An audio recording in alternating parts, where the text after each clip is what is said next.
સરગવામાંથી સરગવામાંથી શું બનાવી શકાય.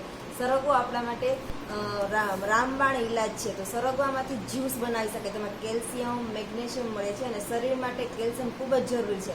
સરગવાનું જ્યુસ તો બને જ છે, પણ એમાંથી પાવડર બી બનાવે છે. પાવડર આપણે દૂધની અંદર 1 ચમચી નાખવાથી આપણે ડાયાબિટીસ છે, બીપી છે, એનાથી કંટ્રોલ આવી શકે છે. જો ફ્રેન્ડ્સ, તો આપણે સરગવાને ધોઈ અને કટિંગ કરવાનું હોય છે. કટિંગ કરીને હવે એને બાફવા મૂકશું 1 ગ્લાસ પાણી નાખીને. તો હવે બફાઈ જાય પછી આપણે જોઈએ કે તેનું જ્યુસ કેવી રીતે બનાવવાનું.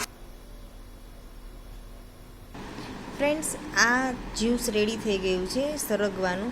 તમે જોઈ શકો છો કે ગ્રીન કલરનું બને છે. તો તમે પીવામાં બી અને લીંબુ અંદર નીચવી શકો છો, સેજ નમક નાખી શકો છો, તો સરસ ટેસ્ટમાં લાગે છે.